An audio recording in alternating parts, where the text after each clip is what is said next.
Today's topic is on Introduction to Business Economics. Before understanding what is business economics, let us quickly understand what is economics. Economics mainly explains about two major concepts. Those are limited resources and unlimited wants. Now, when we speak about unlimited wants, human wants are always more in comparison to the resources those are available into our nature, into our environment. Okay, so how to deal with this problem of limited resources and unlimited wants? This is what economics explains us. Now let's quickly understand what is business. It is a practice of producing and selling goods and services. Now let us take an example of goods. In order to produce goods, what all we require raw materials, and from where we are going to purchase this raw material, obviously with the limited amount of money that we have for investment. So with the investment money, which is again limited resource that is there into our business, we are going to produce goods and sell them into the market and try to gain maximum profits out of it. So this is how economics, concepts of economics is being related in business. And in this lecture, students, we are going to understand all the concepts of economics and understand what is business economics all about.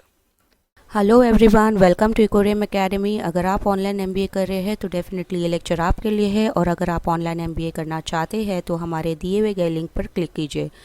मेरे इस lecture को last तक ये देखते रहिए, because last में हम लोग कुछ एमसीक्यूज़ को डिस्कस करेंगे which is going to be as per online MBA examination pattern. So quickly let's get started.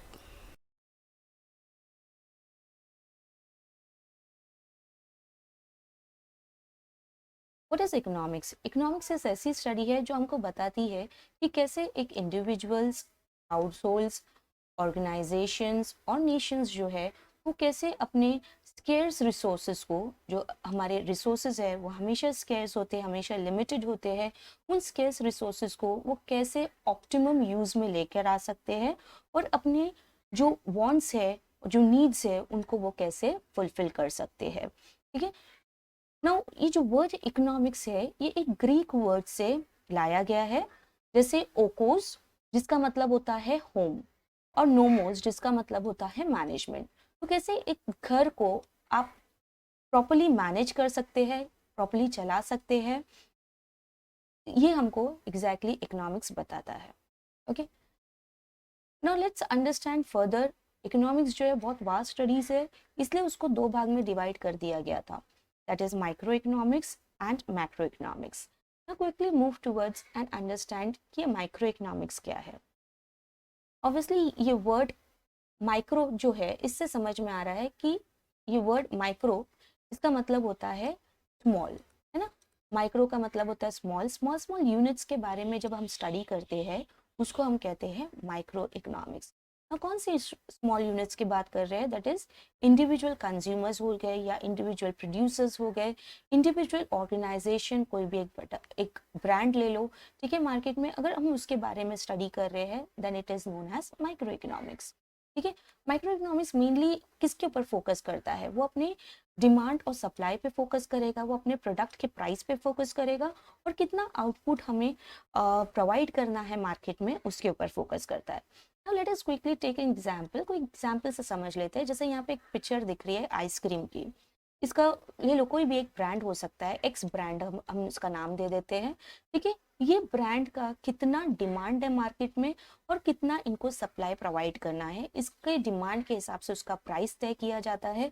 तो एक पर्टिकुलर ब्रांड, कोई भी एक पर्टिकुलर ब्रांड, यहाँ पे एक्स ब्रांड हम लोग ने लिया है, उस ब्रांड को हम लोग कैसे मार्केट में डील कर सकते हैं, कैसे उसका सप्लाई मार्केट में दे सकते हैं, so that you can run the business. वैसे यहाँ पे एक पिक्चर और दी गई है एक इंडिविजुअल की, जिसके पास कुछ लिमिटेड इनकम होता है और उस लिमिटेड इनकम से वो अपने सारे ख्वाहिशात को, सारे जो वांट्स और उसके जितने भी डिजायर्स होते हैं, उन सारी चीज़ों को वो कैसे फुलफिल कर सकता है, बिकॉज उसके जो इनकम है वो लिमिटेड है। ओके, सो हम अगर एक छोटी छोटी चीज़ों के बारे में, इन छोटे छोटे यूनिट्स के बारे में अगर हम लोग पढ़ते हैं, उसको हम लोग कहते हैं micro economics. Okay, now let us quickly move forward and understand what is macro economics. Macro का वर्ड, ये जो वर्ड है मैक्रो, इसी का इसका मतलब क्या होता है? इसका मतलब होता है लार्ज, है ना, ऑपोजिट ऑफ माइक्रो। मैक्रो का मतलब होता है लार्ज। हम कोई लार्ज यूनिट्स के बारे में जब हम पढ़ते हैं मार्केट में, उसे हम कहते हैं macro economics. Economics as a whole, जैसे for example national income. Earlier अभी हम लोग ने देखा प्रीवियस स्लाइड में कि यहाँ पे इंडिविजुअल इनकम के बारे में हम लोग बात कर रहे थे, लेकिन यहाँ पे अगर हम लोग फॉरवर्ड माइक्रो इकोनॉमिक्स के बारे में पढ़ रहे हैं तो यहाँ पे पूरे नेशन के इनकम के बारे में बता रहा है। ठीक है, सो ये हम लोग बहुत ज़्यादा लार्ज कंसेप्ट में पढ़ाई कर रहे हैं, उसको हम लोग कहते हैं macro economics. Macro economics mainly जो होता है वो हमारे एम्प्लॉयमेंट, नेशन के एम्प्लॉयमेंट, इन्फ्लेशन, रिसेशन, इकोनॉमिक का ग्रोथ कितना हो रहा है, डेवलपमेंट कितना हो रहा है, इन सारे चीज़ों के बारे में हमको बताता है।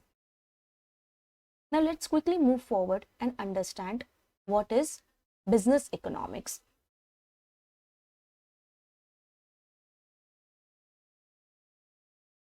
बिजनेस इकोनॉमिक्स एक ऐसा स्पेशलाइज्ड डिसिप्लिन ऑफ इकोनॉमिक्स है जहाँ पे इकोनॉमिक्स की थ्योरीज को, लॉजिक्स को, टूल्स को अप्लाई किया जाता है। There are lot many economic core concepts that has to be properly understand by the manager of the business so that he or she can take a proper decision to run the business.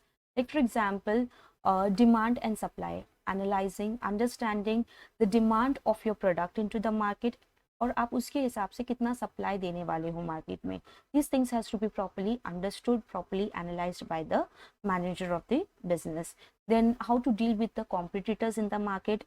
Then जो resources हमारे पास वो limited होते हैं, तो उन limited resources को आप कैसे ऑप्टिमम यूज में लेकर आ सकते हो एंड आप उससे कैसे मैक्सिमम आउटपुट और मैक्सिमम प्रॉफिट गेन कर सकते हो. So these things has to be properly understood by the manager of the business so that he or she can take a better decision. So this is what business economics all about, where all the concepts of the economics are being applied in the business. That is what business economics all about. Now let us quickly move ahead and see how economics and business interrelated with each other. Now when we speak about business, business का primary activity क्या होता है कि वो अपने goods को, अपने services को प्रोड्यूस करता है ना, और उस गुड्स एंड सर्विसेज को मार्केट में सेल करता है, कस्टमर्स तक के पहुंचाता है. ये उनका प्राइमरी एक्टिविटी होता है और उनका प्राइमरी एम क्या होता है?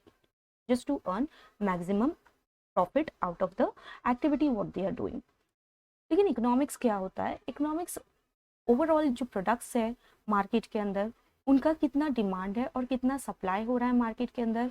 बहुत ज़्यादा डिमांड एक्सीड तो नहीं हो गया है सप्लाई से, या सप्लाई बहुत ज़्यादा एक्सीड तो नहीं हो गया है डिमांड में, इस चीज़ को एनालाइज करता है. वेयरएज जो गुड्स एंड सर्विसेज है मार्केट में, वो ऑल ओवर इकोनॉमी को कितना ग्रो कर रहे हैं नेशन के, इसको अंडरस्टैंड करता है. Okay, so this is how you can say business and economics related. That is why यहाँ पे एक कंसेप्ट, यहाँ पे एक स्टेटमेंट दिया हुआ है जहाँ पे लिखा है कि business manufacture goods and services. Business जो है वो खाली गुड्स एंड सर्विसेज को मैन्युफैक्चर करता है, ठीक है, और मैन्युफैक्चर करने के बाद वो अपने प्रॉफिट अर्न करने के बाद वो इकोनॉमी को कंट्रीब्यूट करता है, इकोनॉमी के ग्रोथ को कंट्रीब्यूट करता है ना, contribute to the economic output of the whole country. So this is why you can say that economics and business are interrelated. Now they say that business economics is a part of economics. क्या बोल रहे हैं यहाँ पे कि business economics जो है वो economics का एक part है. Obviously starting से मैंने यही बताया है कि जो economics है वो एक बहुत large concept है, whereas business economics जो है एक छोटा concept है जो कुछ इकोनॉमिक्स के रूल्स है, कुछ डिसिप्लिन है जिसको वो अपने बिजनेस में फॉलो करता है. सो ऑब्वियसली बिजनेस इकोनॉमिक्स जो है वो पार्ट है होल इकोनॉमिक्स का. Okay, which provides a method to solve the particular companies specific problem and take better decision, है ना, जो मेथड प्रोवाइड करता है in order to solve specific problem. कोई भी स्पेसिफिक प्रॉब्लम हो सकता है, it can be related to supply, stock, price of the product. कोई भी स्पेसिफिक प्रॉब्लम है उसका वो सोल्यूशन प्रोवाइड करता है and take better decision to run the business.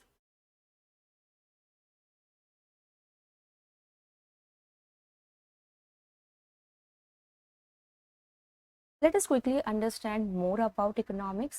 Now, how economics and households are related. Households क्या होते हैं? कुछ ऐसे फर्म्स होते हैं, कुछ ऐसे सेलर्स होते हैं जो लेबर्स प्रोवाइड करते हैं. Let us take an example. Households हमें लेबर्स प्रोवाइड करते हैं, ठीक है.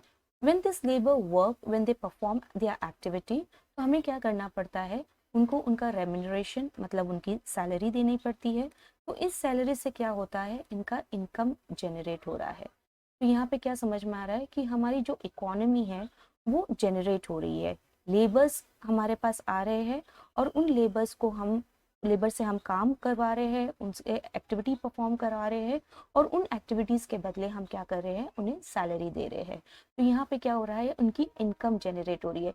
अगेन ये जो इनकम, ये जो मनी इनके पास आया हुआ है, अगेन वो मनी जो है वो कुछ गुड्स एंड सर्विसेज खरीदेंगे, अगेन कंपनी का बेनिफिट होता है उसके अंदर. Again those money is been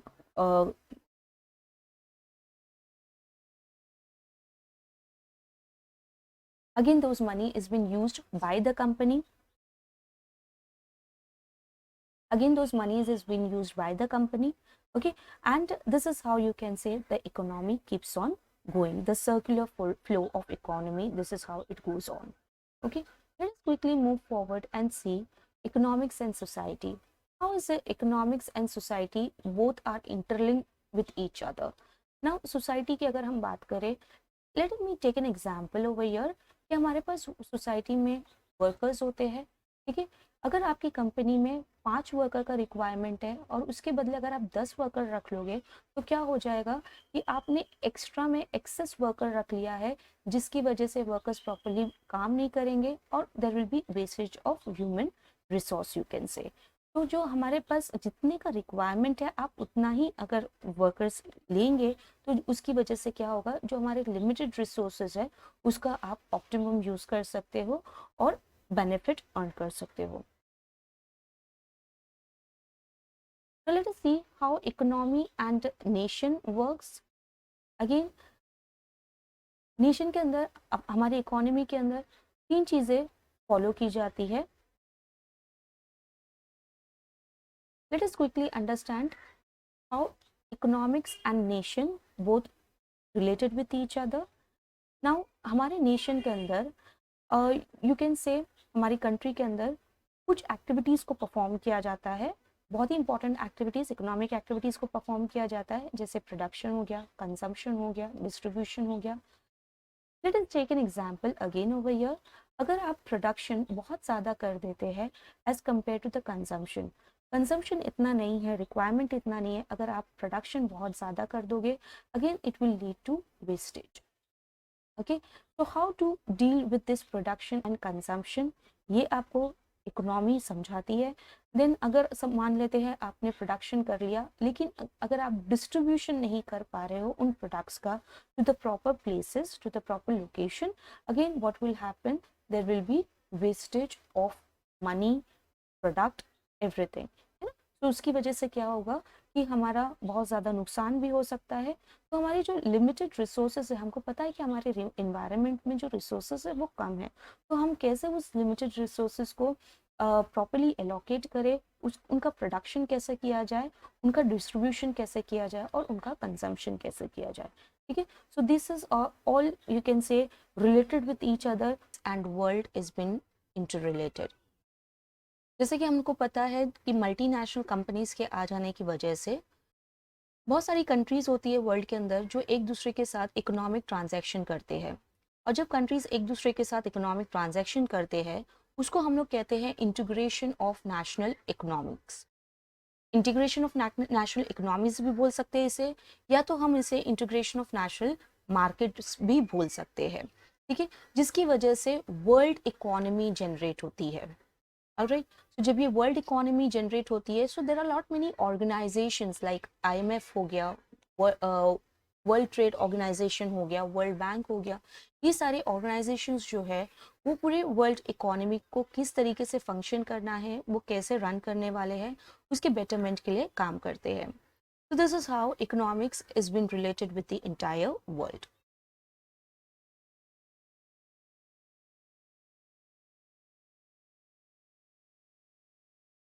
Okay, now let us quickly move ahead and understand what are economic problems. Mainly her nation का 3 इकोनॉमिक प्रॉब्लम होता है. पहला तो होता है what to produce, second how to produce and for whom to produce. अब समझते हैं हम लोग व्हाट टू प्रोड्यूस, क्या प्रोड्यूस करना है. पहला प्रॉब्लम क्या है, क्या प्रोड्यूस करना है.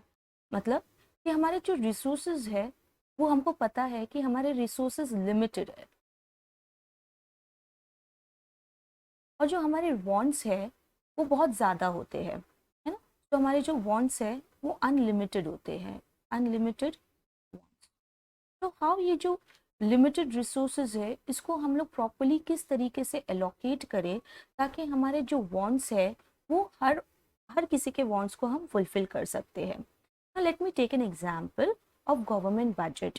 गवर्नमेंट एवरी ईयर स्टार्ट होने से पहले, फाइनेंशियल ईयर स्टार्ट होने से पहले बजट रिलीज करती है इन ऑर्डर टू एनालाइज. और हमें ये समझाते हैं कि हम कितना अमाउंट ऑफ मनी जो है, जो हमारे पास लिमिटेड रिसोर्स है, जो लिमिटेड अमाउंट ऑफ मनी है, हम कितना एजुकेशन में इन्वेस्ट करने वाले हैं, कितना हेल्थ में इन्वेस्ट करने वाले हैं, कितना अदर इंफ्रास्ट्रक्चर्स में इन्वेस्ट करने वाले हैं. ये सारी चीज़ों का पहले से ही हम एनालाइज करके रख लेते हैं कि कितना अमाउंट, जो हमारा जो लिमिटेड अमाउंट है वो कितना हम इन्वेस्टमेंट करने वाले हैं, so that it can be properly allocated among all the sectors of the economy. Okay, so what to produce, पहले ये तय किया जाता है कि हमको प्रोड्यूस क्या करना है हमारे लिमिटेड रिसोर्सेज से. तो होप सो ये पॉइंट क्लियर हुआ होगा. नेक्स्ट आते हैं हम लोग सेकेंड प्रॉब्लम पे, हाउ टू प्रोड्यूस. जब हमको समझ में आ गया कि हमको प्रोड्यूस क्या करना है तब हम आगे बढ़ते और समझते हैं कि हम उसको प्रोड्यूस कैसे करेंगे. सी मेनली कंट्रीज में दो टाइप की कंट्रीज होती है, जहाँ पे पॉपुलेशन बहुत ज़्यादा होता है और जहाँ पे पॉपुलेशन ज़्यादा नहीं होता है. ठीक है, मैं यहाँ पे लेस पॉपुलेशन लिखना चाहिए. ठीक है, मैं यहाँ पे LP लिख देती हूँ और यहाँ पे P लिख देती हूँ. जहाँ पे लेस पॉपुलेशन होता है और जहाँ पे ज़्यादा मोर पॉपुलेशन होता है. ठीक है, नाउ जहाँ पे मोर पॉपुलेशन होता है जो कंट्री में, लाइक फॉर एग्जाम्पल इंडिया. ठीक है, तो इंडिया जैसी कंट्री के अंदर जहाँ पे पॉपुलेशन, जहाँ पे लेबर ज़्यादा है, वहाँ पे हम लेबर का यूज़ ज़्यादा करेंगे हमारे प्रोडक्शन में. उसको हम लोग कहते हैं लेबर इंटेंसिव टेक्निक. ठीक है, कौन से टेक्निक से, हाउ टू प्रोड्यूस, कौन से टेक्निक से प्रोडक्शन करना है. तो हम लोग जहाँ पे पॉपुलेशन ज़्यादा है वहाँ पे हम लेबर इंटेंसिव टेक्निक को यूज़ करने वाले हैं. Okay, now less population country पे आते हैं हम. जो कंट्री जैसे फॉर एग्जांपल जापान हो गया, जहाँ पे लेबर जो है बहुत कम है, तो हमको जब प्रोडक्शन करना है तो हम कुछ ऐसे चीज़ों का यूज़ करेंगे जहाँ पे हम लोग लेबर्स को कम यूज़ करने वाले हैं. Let us take an example of capital. हम पैसों का, मशीन का यूज़ करने वाले हैं क्योंकि हमारे पास लेबर्स जो है वो कम है. सो इसको हम लोग कहते हैं कैपिटल इंटेंसिव टेक्निक. ठीक है, सो दो टाइप की मेनली टेक्निक होती है. पहली तो होती है लेबर इंटेंसिव टेक्निक, जहाँ पे पॉपुलेशन ज़्यादा होता है लाइक इंडिया, वहाँ पे हम लोग इस टेक्निक को यूज़ करते हैं. सेकेंड टाइप ऑफ टेक्निक होती है कैपिटल इंटेंसिव टेक्निक, जहाँ पे पॉपुलेशन जो है कम है, जैसे जापान, वहाँ पे हम लोग कैपिटल इंटेंसिव टेक्निक का इस्तेमाल करके हम लोग हमारा प्रोडक्शन को करने वाले हैं. Now let us take an example. Sorry, let us move ahead and understand the third problem of the economy, for whom to produce.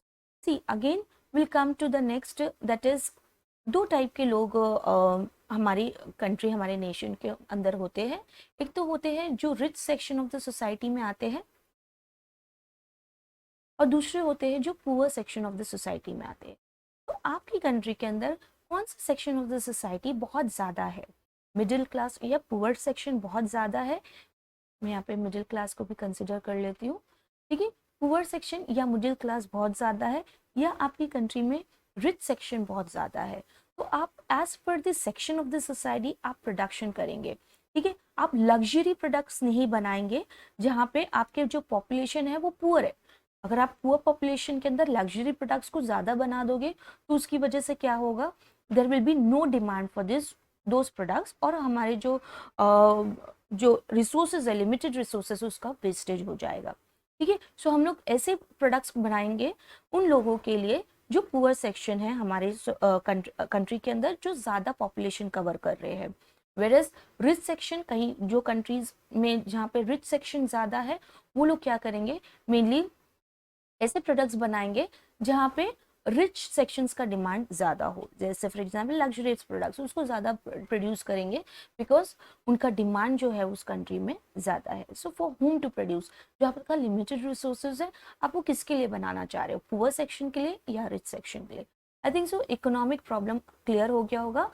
That is first is what to produce, क्या आपको produce करना है।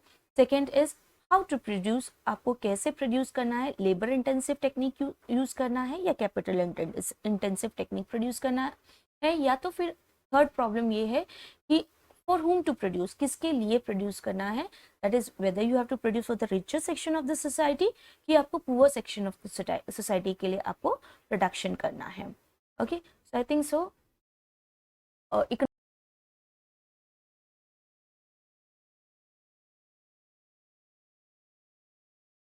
now let us quickly move ahead and understand the approaches of economics. Economics के क्या approaches होते हैं, mainly economics के दो अप्रोचेस होते हैं। पहला तो होता है पॉजिटिव अप्रोच, दूसरा होता है नॉर्मेटिव अप्रोच। पहले पॉजिटिव अप्रोच को समझ लेते हैं।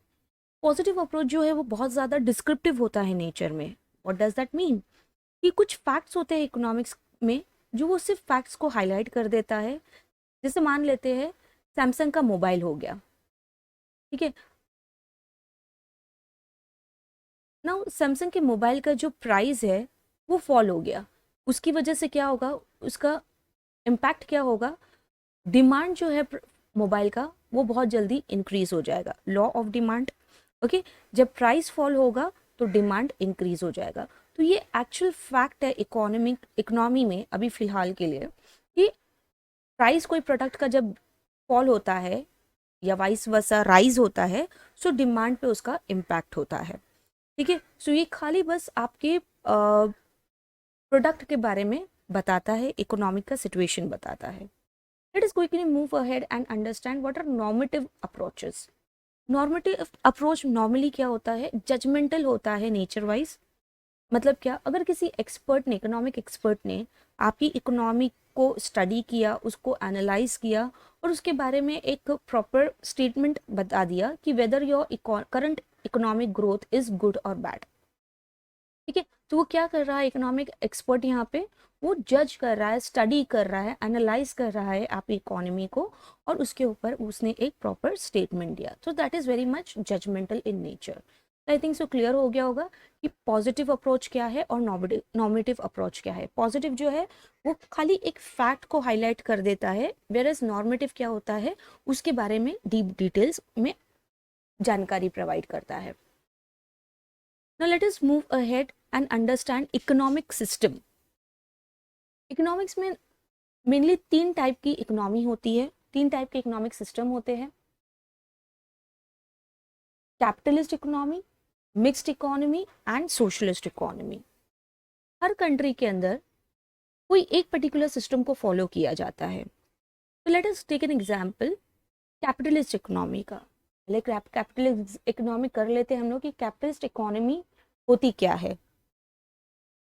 ओके, तो ना कैपिटल इकोनॉमिस्ट जो प्राइवेट सेक्टर्स रन करते हैं उसको हम कहते हैं कैपिटलिस्ट इकोनॉमी, ठीक है। जहाँ पे प्राइवेट सेक्टर्स का जो होल्ड होता है ऑल ओवर इकोनॉमिक फंक्शन करने के लिए वो बहुत ज़्यादा होता है। There will be no government interference, government का कोई इंटरफेरेंस नहीं होगा। Okay, let us take an example, जैसे यूके हो गया और सिंगापुर हो गया, ठीक है। ये सारे कंट्रीज में क्या होता है कि प्राइवेट सेक्टर्स बहुत ज़्यादा होता है, there is least you can say और no government interference in running the entire economic system, ठीक है। What you are going to produce, how you are going to produce, and for whom you're going to produce, ये सारी problem जो economics की है that has been sought out by capitalist people of the country, private sectors of the country. Okay, now let us move and understand what is socialist economies. Socialist economy क्या होती है? जहाँ पे government sector ज्यादा होंगे, government interference जो होता है वो 100% होने वाला है. ओके, यहाँ पे प्राइवेट सेक्टर्स का इंटरफेरेंस नहीं होगा ज्यादा. ठीक है, so no private sector, opposite of you can say capitalist economy, that is socialist economy. Like for example North Korea, China, ठीक है, these are the country you can say जो बहुत ज़्यादा कैपिटलिस्ट इकोनॉमी को अपने सिस्टम में, अपने country में फॉलो करते हैं. Now let us move and understand what is mixed economy. जैसे कि हम लोग को मालूम पड़ गया है कि कैपिटलिस्ट इकोनॉमी में प्राइवेट सेक्टर ज़्यादा होंगे और सोशलिस्ट में गवर्नमेंट सेक्टर ज़्यादा होंगे. मिक्स्ड इकोनॉमी में क्या होगा, आपको प्राइवेट प्लस गवर्नमेंट सेक्टर दोनों मिला के जो इकोनॉमी रन करती है उसको हम लोग बोलते हैं मिक्स्ड इकोनॉमी, जहाँ पे इक्वल इंटरफेरेंस दोनों का होगा. प्राइवेट सेक्टर्स भी होंगे उसके अंदर और गवर्नमेंट सेक्टर्स भी होंगे. ठीक है, लाइक फॉर एग्जांपल इंडिया. ठीक है, हमारी कंट्री में भी यू कैन से. Late us quickly discuss certain MCQs जो ऑनलाइन एमबीए एग्जामिनेशन पैटर्न के हिसाब से फ्रेम किया हुआ है. फर्स्ट क्वेश्चन यहाँ पे क्या दिया हुआ है, विच among the following is the part of micro economics. 4 option आपको अवेलेबल है यहाँ पे. चारों ऑप्शंस को हम लोग देख लेते हैं. पहला ऑप्शन ए क्या है, प्राइस ऑफ एक्स शैम्पू, मतलब कोई एक स्पेसिफिक प्रोडक्ट के बारे में बात कर रहा है, यहाँ पे स्पेसिफिक शैम्पू के बारे में बात कर रहा है, X shampoo. B recession of 2008, C inflation, D national income of India. तो ये माइक्रो इकोनॉमिक्स के बारे में पूछ रहा है कि इसमें से माइक्रो इकोनॉमिक्स का कौन सा पार्ट हो सकता है. तो यहाँ पे हम लोग प्राइस ऑफ एक्स शैम्पू बोल सकते हैं कि प्राइस ऑफ एक्स शैम्पू जो है ये एक पर्टिकुलर इंडिविजुअल प्रोडक्ट के बारे में बात हो रही है. वेरएज मैक्रो का मतलब ही यही होता है कि आप कोई स्मॉल यूनिट, कोई एक पर्टिकुलर यूनिट के बारे में जब आप डिस्कस करते हो उसको हम लोग बोलते हैं micro economics. Whereas inflation, recession और नेशनल इनकम वो इकोनॉमी एज अ होल के बारे में बात कर रहा है, तो ये मैक्रो इकोनॉमिक्स में आएगा, माइक्रो में नहीं. ठीक है, so the answer for the first one is a. Next one is it is that branch of economics which is objective and descriptive in nature. ये हम लोग ने अभी देख चुके हैं कि दो टाइप के इकोनॉमिक के दो ब्रांचेस होते हैं, दो अप्रोचेस होते हैं, that is positive approach and normative approach.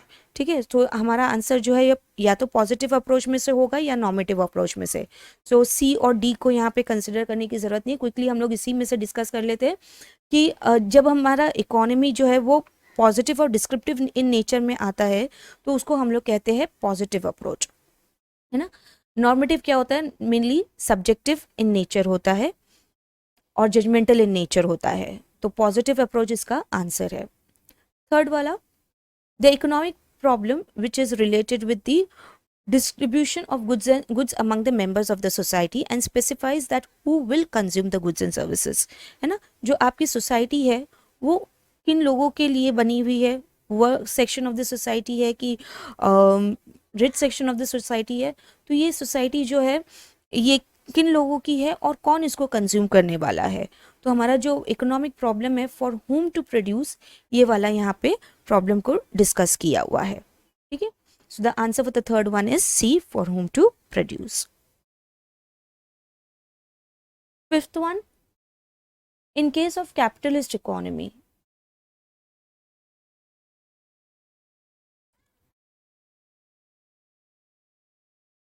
Next is in case of capitalist economy. Capitalist economy के अंदर which class includes those people who will sell their ability to work for a certain amount of wages and salaries. See, capitalist economies क्या किसको बोलते हैं हम लोग, जिसमें private sector ज़्यादा होते हो. कैपिटलिस्ट इकोनॉमी जो होती है वो दो भाग में डिवाइड होती है. एक तो कैपिटलिस्ट जो ओनर होते हैं, ठीक है, और दूसरे जो वर्कर्स होते हैं.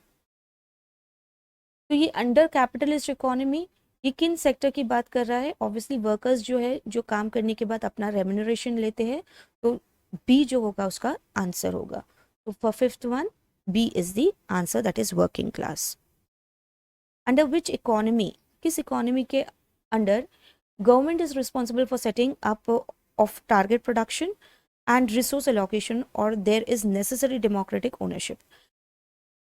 जहाँ पे गवर्नमेंट, यहाँ पे स्टेटमेंट का मतलब ये है कि गवर्नमेंट का जो रिस्पॉन्सिबिलिटी है पूरा प्रोडक्शन और डिस्ट्रीब्यूशन और रिसोर्स एलोकेशन में, गवर्नमेंट का रिस्पॉन्सिबिलिटी जो है वो बहुत ज़्यादा है ना. सो ऐसी कौन सी इकोनॉमी होगी? सो ऐसी सोशलिस्ट इकोनॉमी होती है जहाँ पे 100% गवर्नमेंट इंटरफियरेंस होता है. So B is the answer.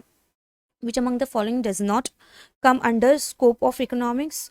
Economics जो है वो बहुत सारे स्कोप्स रखती है, बहुत सारी चीज़ों के अंदर स्टडी करती है, जैसे हेल्थ हो गया, एजुकेशन हो गया, इंफ्रास्ट्रक्चर हो गया, सोशल वेलफेयर हो गया, then rural and urban development, upliftment, ये सारी चीज़ों के बारे में डिस्कस करती है. इन्वायरमेंटल स्टडीज़ के बारे में डिस्कस करती है. प्लस आर्कियोलॉजिकल सर्वे जो है ये इकोनॉमिक्स के अंडर नहीं आता है, बिकॉज इसके अंदर ज़्यादा इकोनॉमिक्स का कोई लेन देन नहीं रहता है. सो this is something odd that will not come into this answer. Okay, so which is not, question को प्रॉपर पढ़ लेना कि यहाँ पे कभी कभी क्वेश्चन जो है वो आपको थोड़ा सी ट्विस्ट करके पूछता है. सो अब तक लिए इतना ही. अगर आपको मेरा ये लेक्चर पसंद आया हो तो please do like, share and subscribe my channel. Thank you.